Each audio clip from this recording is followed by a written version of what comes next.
Dul maloyo poko pi maleng Uganda tiki yup medumalo ker papi magemiyo pilwak ma Igulu City ni kilita milion na pa wechero lita milion pieradek wabikeliman kimboke mapol matin tin yup melo wangi mochwin ento kongwa chake neno yimadiro.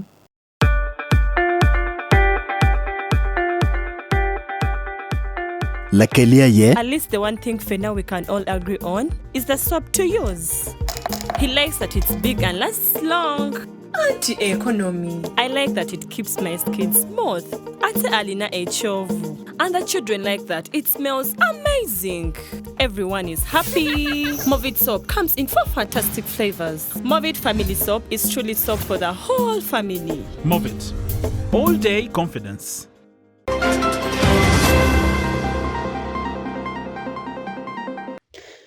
Dulme National Water and Sewerage Corporation gimero medo rome pi maleng makele pilwak ma Igulu City ni kilita milion apa owetero we lita milion pieradek.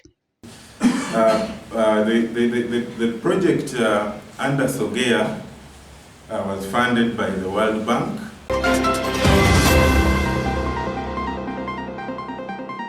Kilego lo chuak party NRM kidong down magipar pe don lo meripi gamente melo Uganda wek don lo bobetie ya choli. Lo bar me mwane jenge tutwal ko mi woro ki jomo mi chawa gi ki kero gi ki pogi.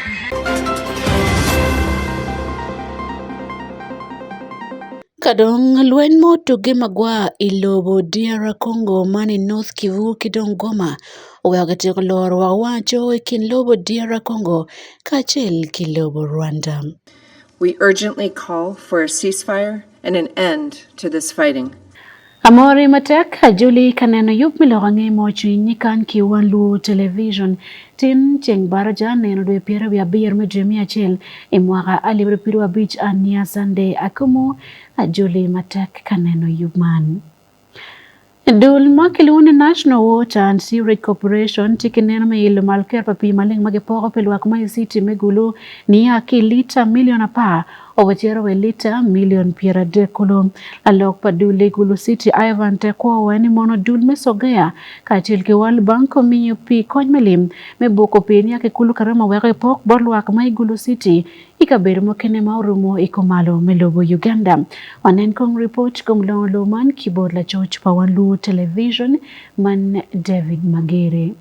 Dul madoro lok mi poko pia mara maleng man National Water and Sewerage Corporation Jaimati Gulu gitie ki neno me ilukero me poko pi maleng bolwak me Gulu City me aki million liter pa me oi million liter pieradek neno pa dul man tie kono ni o miergi pok pi bolwak me Gulu City magi beko ni no welgo metematek ikari meno Ivan teka kwa matila lok pa dulman kono o moro peyo pa National Water iporo pi man ma boroma lwak me komalo me Uganda totwale lwak me Gulu City. That is Sogea Satum and Denise. Sogea Satum handled the water treatment plant at Karuma, water supply along Gulu Highway, and the concrete reservoir at Custom Corner. And then at Denise, the second contractor handled majorly the pipeline. That is the 69.5 kilometer pipeline from Karuma all the way to Gulu. The project under Sogea was funded by the World Bank, and the pipeline was funded by the World Bank, and Sogea, that is the water treatment plant and the reservoir and water supply along Gulu Highway was funded by KFW. Under the project, treated water is meant to come from Karuma all the way to Gulu, and at the end of last year, we witnessed this. Water reached Gulu town, Gulu City. That is 10 million liters of water per day that will be reaching Gulu City once the project is fully completed. That is after the defects and liability period is done. inoni Alfred Ukwa mati meya me Gulu City kono omogni poko pi man ubibino ki adwoki mapol mai kiengi ti yabu wan kulu moko mai Gulu City machal oetino ki bene ukelo ruam me pero yadi ki gwo ka ber murum wama bea dada. Water source protection. We are still using oetino to supply also water in Gulu City, concurrently with the water which is coming from Karuma. But we need to protect the source, the water that is going, the quality of the water that is going to Oitino need to be protected. There are so many activities taking place upstream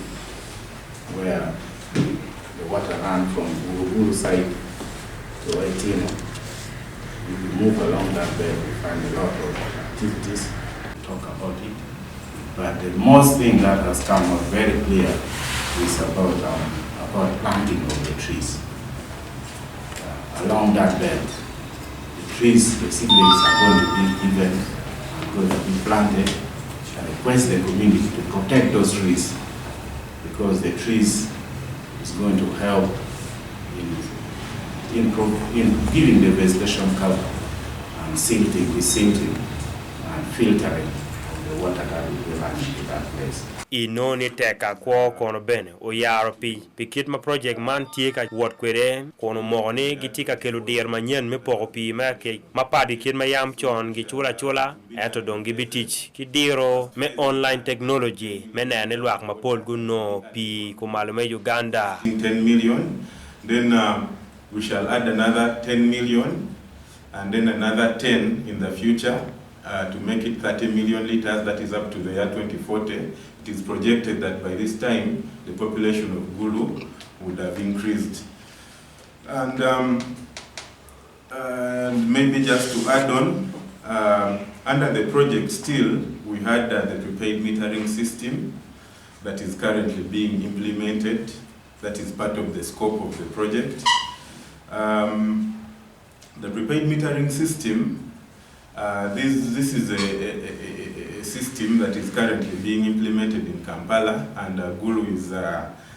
is among the few beneficiaries, let me say the first in the north to benefit from such technology. Under this system we shall have tokens or cards that will be given to customers, whoever is interested. Logangea i Wan Luo TV, David Magere, i Gulu City. Lujuak Party Enremo Pat Magiti Komalo me Uganda go para matektel pa President Yoweri Museveni magen wani oti matek mekelo kukidong logo peluak Magiti Komalo me Uganda atirana ya Juli lokmano katiko no kiyo Pit Primary School kama yuk madit mekwe roman yuk mekwe Irome District pikwe ma Uganda no kwere kono lodge kibot makon lobo NRM lar kwere lobo Uganda machala welu monme NRL yupote mekiyo Pit Primary School man peluak ma Moro District yub mekwe makidmano berutiela woni madita temeke pelobo Uganda lo beri mobende district beri mwaka weng nende piru bichel medremia chel amanen kong report kom Lokman Kibot Johnny Sani Uchara John eno berutie yub moti meki yo Moro District.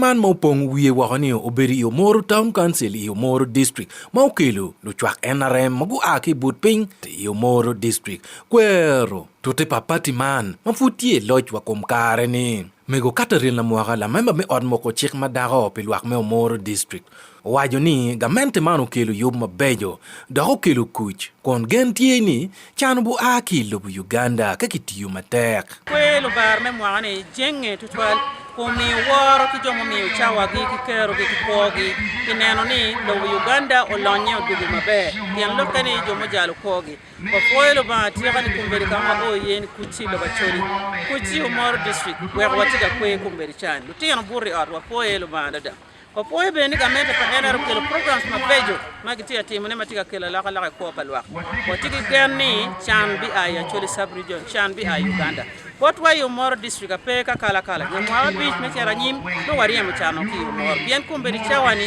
o tigi neno ma wandu julu tela wari bi yechingwa te neno pa NRM ne ni wari am chano o tigi program pagamente chal PDM tiga mi chente ma konyo lwak ma ite der me yilu kero en program ma wana yampe wanene gamente mo endo gamente pa NRM mi akokpo lwak ma mekwa dini waribu chingwa ya kwa ti matere wa yilu kero pa district ma mekwa wari am chani umoro district kin menu bene lo tela mokene wajo ni kwe man pire tek bod jo mokene magoti yu matek neno ni pati man ono tela mabe dogamente pa NRM tika tich matek kanya tiki Douglas Peter ukelo kao won koma beach me omoro district magamente pa NRM utimo madok loko me achel PDM mo wana loko mriemo chan nyayo lonyo me ario wana loko myo makombe de district achela tega no chiana billion achel o watia ti yo mo be ko konyu wot palwak ma mekwa me chera odiat me chera gankwan me chwalo jemi me achara bene chuk me adek waneno lokwa kwe lokom yoro kom kai nene yo moro district mati odiat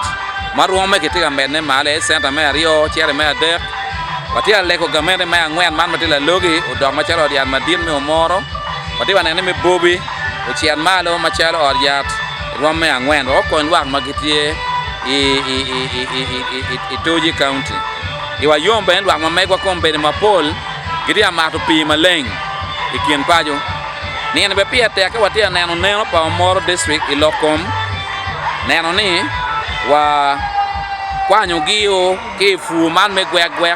wachiero ka furu gien makelo chianne lim ichingi karibe ni kwe man pire tek total bot pate NRM lwak mokene ni kono mati yu Moro district giwajo ni ngo ikom tela pa NRM kagi kwero ni enogi kanya tiki Mildred Tapio dan makwo yu pet yu Moro town council yu Moro district kamana mi ubod gamente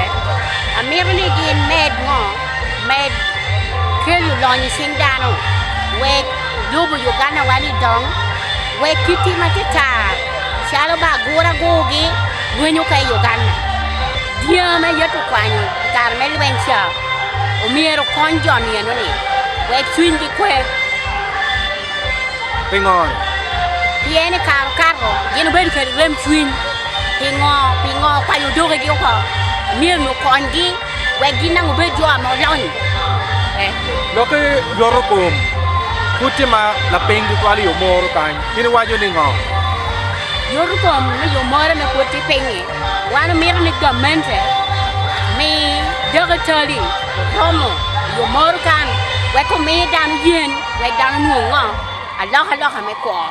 kadong Benjamin Olara enti ngat mabiri labora o pa mategamente pa NRM mekelu don lobo yo Moro kachel ke loba chuli long ana ni amabe awanga boye kimanga bana me Uganda NRM government mabe mada wayo Britani yo tima be mada bobe city kika mumu na ariyo mutene bele bakut bere yini woro timo biacha ni kimai kan mama yule pe ma de ni wachuk madir papa madang wa chara ye jemi no e chene ma wen bere gonya dana bitu dia gonya ni ta ko bangi ni war gi mai kan ni tim mai kan ni mero kedong yelwa demokrasi ini bere ngano tuni mero Mujme mwakani uchungni mwaka Pierre dek vya bungwen pa NRM foj bodjo mo jalo kwogi neno ni luman uchung matek pi Wan Luo TV Jonisani uchaka chon iyo Moro district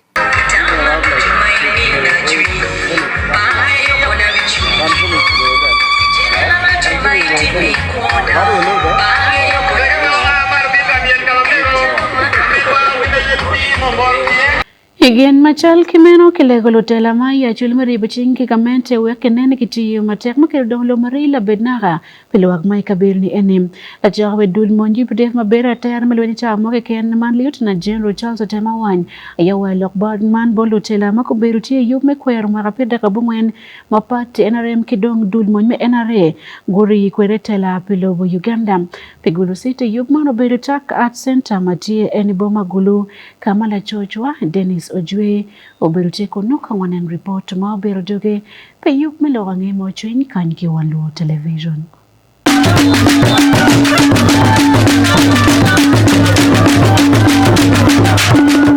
Ki gore me kwero mwaga piera dekwia bongwen magamente me NRM itetela pada dit general Yoweri Kaguta Museveni do beru kwere lutela ma a ki Gulu City ki Gulu district kibene kabere muken ma rumu ngere gen gori peka chel pilok me kelo don lobo ya choli iken lutela ma logo piribe me kelo don lobo ya choli oberu la chora widul mon me Uganda People's Defense Force nyo mon me Uganda ma gen giberu atera me kworo tich moge ken matie la dit Lieutenant General Charles Otema Awany Kongdong watiyu ka achiel tich achiel wachara choli po watwer elfo watiyu gi gamente ene tich kicha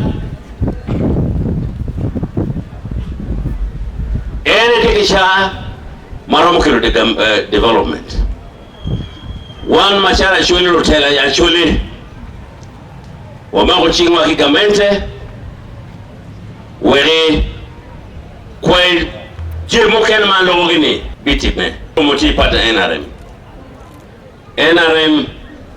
yelach kibe beolim billion Pierre Michel wet ki wilgi kori ki poklwak ki juma ken ma tiki poti madon gamente befuru fu kitungbora aneno ni ene dong liberation madit mawan macharo kaga wabino en olego lutela ducho ya choli roma pat me weko loga pora me party we gen guti ka chel pilok magok twero konyo dongo lobo acholi chepi nero matini ka nero mera honorable Jar Mapinduzi obiru ka ripe botwa kanyu kiulo mabejo amedo kwa kile wingi bukene mapende kanyu mayano kwa nyingine ne wan Ojara Martin Mapinduzi mabene en okaro kelok matek maloke bene tie chok mamago lokom kelo kuch I acholi en okaro keloke matot bene kidman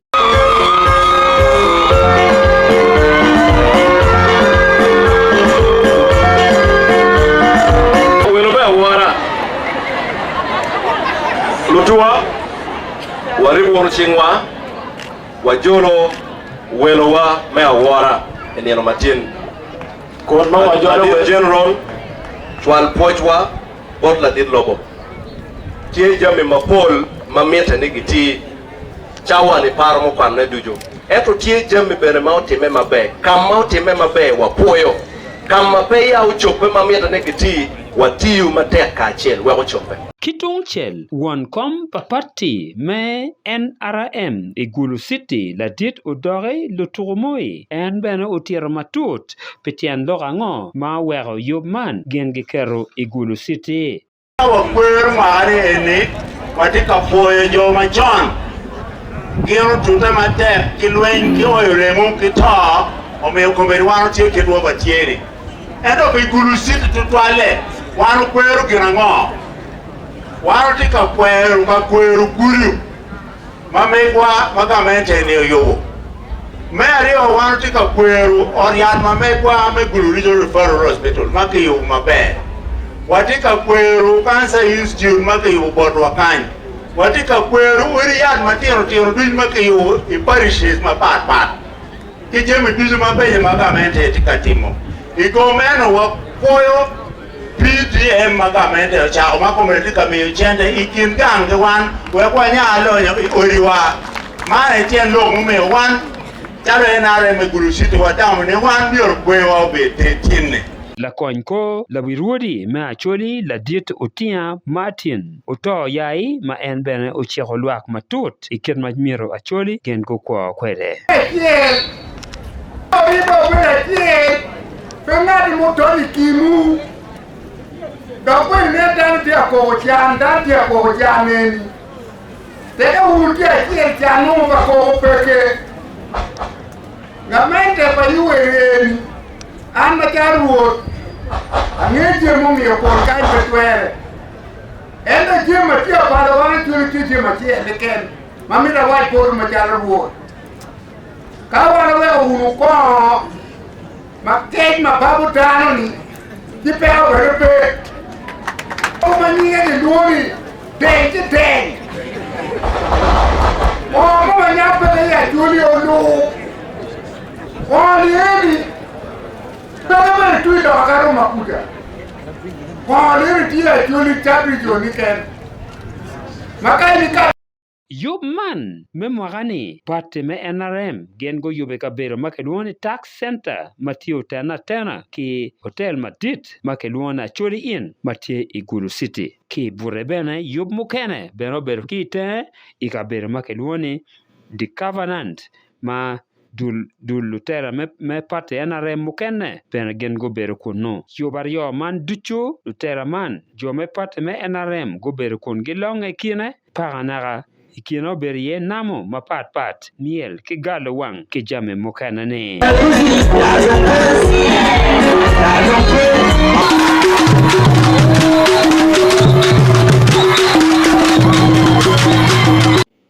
Wan Luo TV Dennis Ojwe Igulu City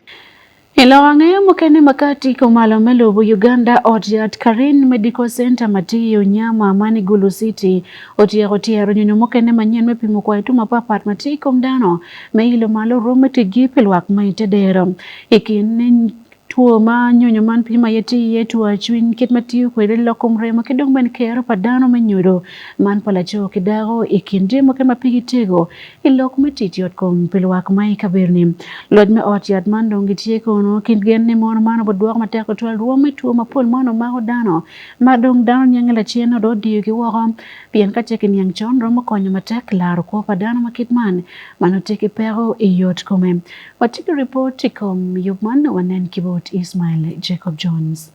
man chekin otiat manok matieki machine man mapimu remo padano pimu kiet machwin tika tikwede kidong bene kero kiet menyodo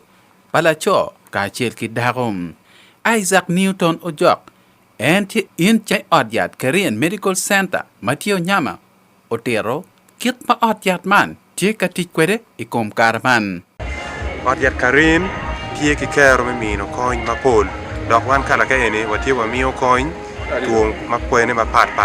wan tie ki department makilone outpatient department madano bino wabir ki kero mino kony pitu mapol mapat malaria typhoid meto ki tuo mokene watie ki department me inpatient bene makatuo ni tieti matek wabir ki kero nene waro keo yin en kono wacho nim gamo machien man manyen madong kitiara tieni bikonye matek total tiki odyat man kitung chel Moses unek matil na diet malolo kung pim I odyat man matie yo nyamani otironi welu tuo maginenogi imwaka chel kiken karo alib apa kolum laboratory matin watika launching tiege equipments mapol mapat mokene tie equipments ma watiyo kere mapimo tuo ma wakwero maka chwiny matwero maka lang ki organs mago mapol mapat matin komwa kidong warom bene pim mago me hormones ki joma tigi pere me fertility nyolok me nyal pere no itiga chel ki la chonya dago hormones mago no tie ka missing nyono level lepetie mopore Paul Palagen ngat makubu ken luak ka chel kilo dirme odyat Korean Medical Center lego luak ne mirgen ku chak timo tich mo makelo chente chingi wek katuo poro cherka no kony me yot kom perramo bedo peko kul wachel ako tie ma ken gang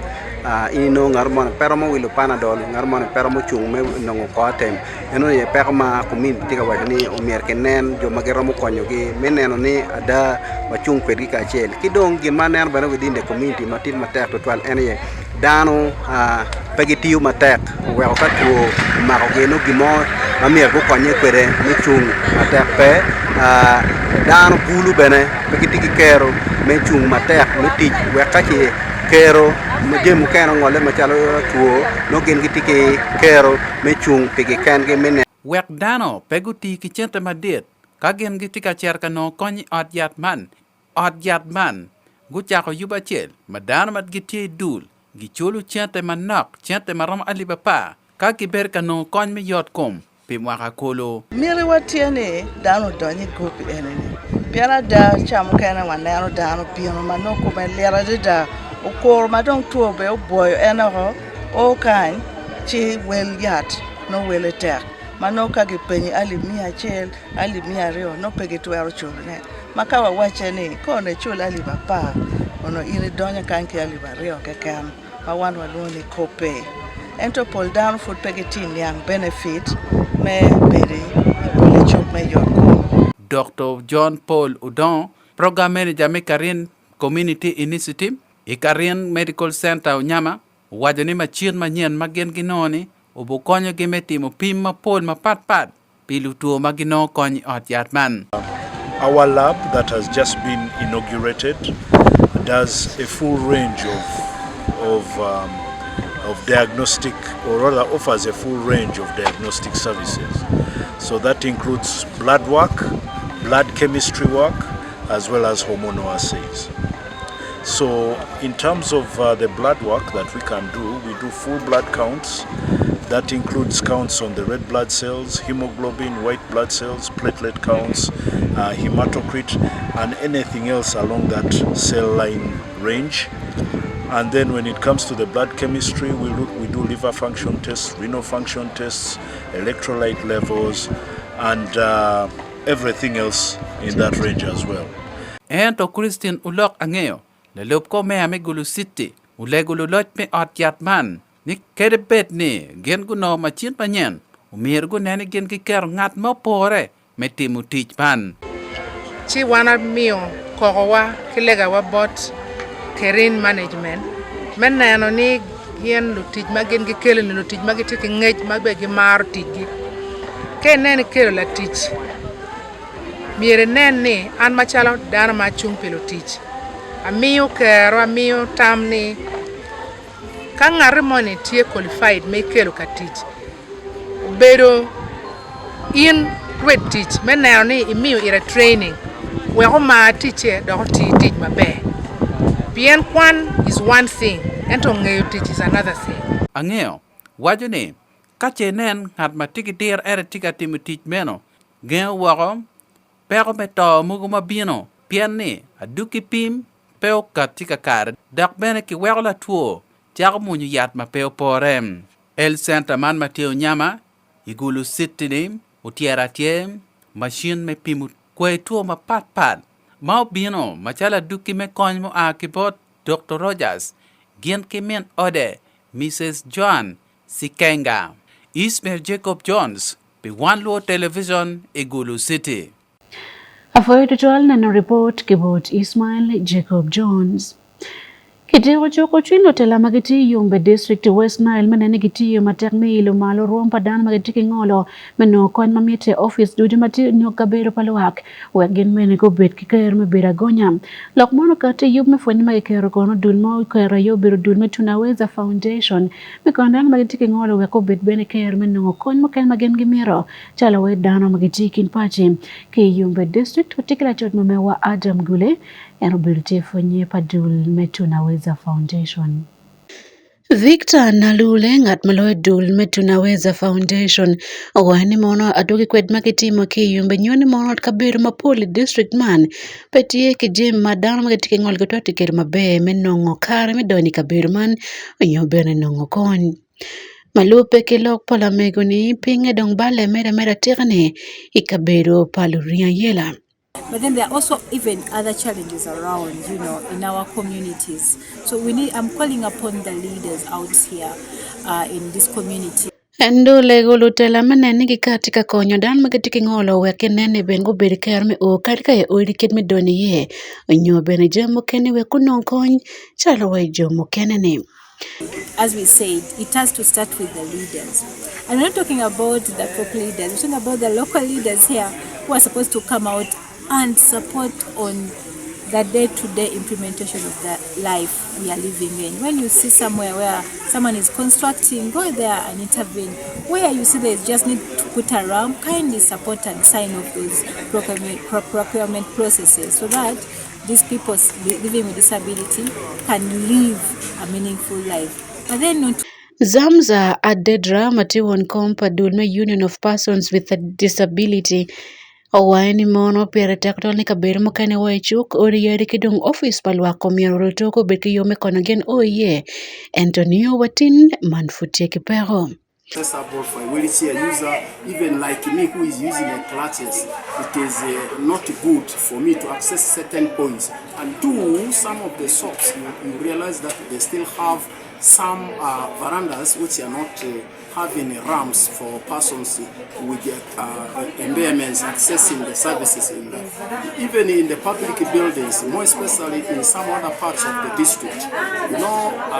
There are some environments which are not still accessible, but together Hello Samviko Matikan sila madaro machung pedan matikingole Yumbe district wani mono pero mantie rituale olotoye odi yari adloka loka matikanen ikiet me donyo pagien dong menokon meyotkom. Of course, when you look at the roads that we are having across the district, they are inaccessible for persons with disabilities. And the environmental, of course, in accessing services, especially in the health facilities, you realize that persons with disabilities are limited because some of the facilities had the old styles which didn't have ramps. Ado Ot Council me Yumbe District Kasim Asiko Parmatek Dulme Tunaweza Foundation pikatike kony makitman. When you go to our primary schools, you will realize that a VIP latrine can be constructed, but there is that room which is now dedicated to persons, specifically children with disabilities. But sometimes, if there is only a VIP latrine, there will only be one room, and there might be many. But if they can be called at the same time, it will be somehow difficult. And that fact is a reality. As a district, our focus is that if there is any construction which is taking place within the district, the aspect of accessibility must be a focus. Any contractor who will divert from the design of any construction within the district now, such a contractor cannot be paid because it is Michael Joel na Wugere Matiela Dit Maloyo Kabero Padana Kema Bidibidi Refugee Settlement Owane Modam Marketingolo Omioro Polcargo Tiki Kon Magatikwe Nikabel no Gumatie Wekenen Kibeka Lok begin Kare Wing Wekalo Logo Betie. The point where the person with a physical disability takes an initiative to also be a better person themselves. The world can want to support you, but also when you have self-pity and you don't want to get out, it can work against you. I love the Bible. It says, as a man thinketh in his own heart, so they are. She says she does not think she has a disability. So because she does not think she has a disability, she doesn't have a disability. Because as a man thinks in her, it's in his heart. So when she sees herself as a very able person. So also those of us that have disadvantages, you have to see how you can put yourself at an advantage. Pelawange Mochwin Wan Luo Television Adam Gule Yumbe District. Elemo na kiyo pelo dire makitilu chudwa mapapati lobo Uganda gena pawe rike ngolo wako chuot. Pelo enmo tugi kabiru makilun mono goma man ilobo DR Congo. Genwani mono gitike luor maten kachitiere West Nile aduke luon maramo gudu komgen pien manti wacho. Chok kin wacho kilobo Uganda kajel kilobo DR Congo. Limano miano betie daklotela ugulo telemaya ruwa kobok gedong Yumbe District. Itiario digni ento wanenkong report man kombiti kibut rawataria kamp. Luchu dua para rio milobo Uganda otoro limgi miwori West Nile piloka lueny matek matika time ilobo Democratic Republic of Congo. Lutela mabere ya rua koboko yumbe onogitie ka yupe matek total mijolo welo magi ento loka nywena milueny matika time ilobo Congo owe ogino nyuru luor ni mirkon kinen kit mabe bedo ikabedo mantie kwede. Limgi man notie iket michero ka kupu wat neno biachar ket matika wot kwede ki bene dongi ko projects mapat malobo gi kerie chente mapat kilibo arua gin bene no ketika plan michero ikoboko kama no gibo karati michero kaneno kitma kabedo maki wachi kiloni salia masala ikoboko district tika tich kwede ikit mi kupu bedo kidong chat iken loba dek magi ento won koma beach Alfred Okonzi wachi blimman polare pepero matino monen inyimgi chot iloke Okonzo made duone kon wachi it is exactly 1 year ago that we had this partnership with the European Union and see that we develop a rural district together.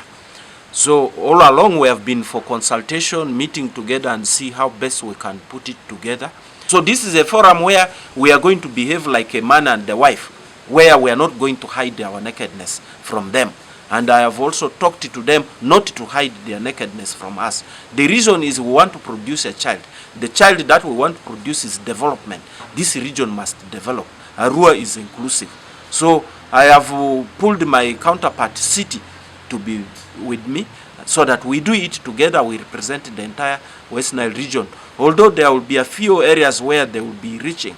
like a Bidibidi refugee settlement. They will be there, and then they will also reach Salia Msala in Koboko and see how best they can. Pilonge muchunyi Wan Luo TV Robert Ariaka genke pat Robert Larubi Melo rodok yub melo ange mochin malupe kon kalwen mo tuke mateka twal igoma man kabiru mati ilobo DR Congo kiti koloro wacho kin lobo DR Congo kedong lobo Rwanda pelwen mateka time kune man jumati orwen mateka tilo mon medul adui M23 kachil kilo mon pagamente melobo Rwanda magati direct kedon ke goma matike lo konkuro maditi kabiru makelwoni mo North Kivu kabiru melon mengom tima pol twal en ikin lobo man DR Congo kidong lobo Rwanda. Pat Robert Larubi kil report matut maubero doge ikom pero man melwenyi. Goma chokporo iching adui Prime Minister mi France Jean Noel Barrot olego loak mati Rwanda mineno kidma kiroma joko kwede aranyi matika time i Democratic Republic of Congo eno wachi pira teknik neno kidma kiroma kati kwede kabinu kakonyo annually man magitika karo ya won matek total. Colleagues, we condemn in the strongest terms Rwanda's and M23's hostilities on Goma and attacks on Sake. We urgently call for a ceasefire and an end to this fighting, which has endangered civilians and further displaced tens of thousands more as hundreds of thousands flee the fighting. Loko katinge permadit matikati meto twale loka bombom kimodoro fotika kok iteng pinya pat twale igoma. Adui M23 maromo gen aliba dekolo kilomony ma haki lobo Rwanda maromo aliba ngwen ayeki wache gitie magutongony iteng piny ma igoma kon gitika kelo awano matek total man lupe ki lok pa UN kit magen ko kar kwede udiko malawo ikit mitioko lok man Kenya oye mi bieno kara chel karwate gen ki president me Rwanda wekenen kakiromo kelo ki kara chel ki president mi DRC Congo ikit mitioko perman. We will be convening an extraordinary East African Community Summit within the next 48 hours to facilitate and to deliberate on this crisis and chart a way forward. This is in line with the East African Community Summit's decision of November 2024, which called for constructive engagement to address this conflict. Kumbedi ma Wan Luo TV tie kode wajani wang cho ikin Rwanda ki Democratic Republic of Congo tie ma kiloro ko kun kiloro iching baraja manyote wot ki jimo kena matino tino tie ma tek tutwal. Piloka ngaya mchonyi Wan Luo TV, Pat Robert Larube. Afoito chwal na report kibot Pat Robert Larube kilo chod mweng ma uber kawanti ni yup melo hange mo chunyi okelo ya gikipi yup man ania Sunday Akumu mete kineno Wan Luo TV kare duju yup moken tika bino pin waram met kinwa kolok man ni social media lebwai Facebook watika bene X man Twitter machon WhatsApp number kidong bene YouTube channel tie ken moken mapol kajel ki TikTok afoyo neno yup melo hange mo chunyi.